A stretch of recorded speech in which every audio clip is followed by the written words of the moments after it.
ريكاردو كاكا داخل سخن علينا، وعلى طول في الدقيقة 4 بيرقص هاني السعيد، وبعدين يرقص وائل جمعة وبيخش يسجل الأول بكل هدوء. والمباراة كده شكلها رايحة في سكة 5 ولا 6 للبرازيل، بس ما يعديش كتير. وبعدها ب3 دقايق بيروح تركب واحدة من على اليمين وبيلعب كرة عرضية لزيدان اللي بيحطها براسه في الجون. أنا عرضية تريكا دي ممكن أتفرج عليها 30 مرة وما ازهقش. الكرة بالمقاس، وشوف الكرة بتلف ازاي عرضية دوا لمحمد زيدان، وبيسجل هدف التعادل امام البرازيل. ما يعديش دقيقتين والكرة ثابتة ودفاع مصر تايه خالص، وبيلعبها لويس فابيانو براسه من بعيد شوية، بس بتروح في زاوية صعبة على الحضري. والمباراة مفتوحة وشكلنا كده هنشوف مباراة ممتعة. كاكا بيشوط واحدة سهلة في ايد الحضري، ركنية تانية، ودفاع مصر حرفيا بيتفرج على لعيبة البرازيل وهي بتلعب بالراس، وكرة بتروح فوق العارضة. وواضح اننا عندنا مشكلة كبيرة في الكور الثابتة. كرة ثابتة وإيلانو بيخش يحط صاروخ، بس الحضري مركز وبيصدها. احمد فتحي بيرد بكرة حلوة بس جنب العارضة بشوية. بيجي بعد حسني عبد ربه وبيحط واحدة من بعيد في ايد سيزار. كرة ثابتة تاني ودانيال الفش بيحط صاروخ بس بيشيلها الحضري بصعوبة. كرة ركنية بعدها، وزي ما قلت لك عندنا مشكلة كبيرة في الكور الثابتة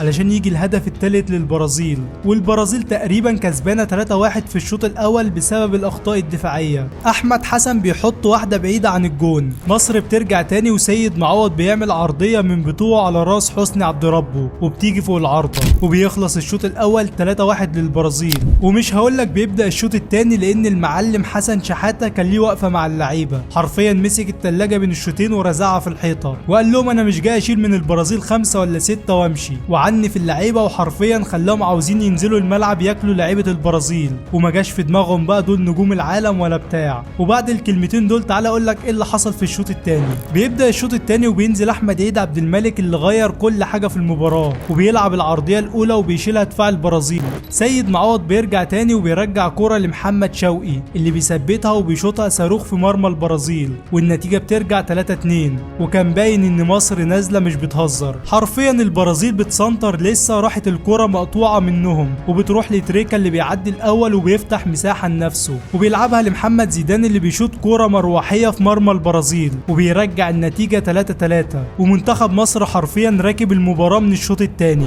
ريكاردو كاكا عاوز يرجع البرازيل تاني في المباراة، وبيشوط كرة بتيجي فوق العارضة. احمد عيد بيرد عليه وبيحط كرة في ايد سيزار. بيرجع احمد فتحي تاني وبيحط صاروخ، وفي الدقيقة 90 كرة ثابتة تاني للبرازيل، واللقطة الشهيرة اللي عملها المحمدي. وبيخش ريكاردو كاكا وبيحط ضربة الجزاء، والحضري كان هيطلعها بس كرة قاتلة في الدقيقة 90 بتخلي النتيجة 4-3 للبرازيل.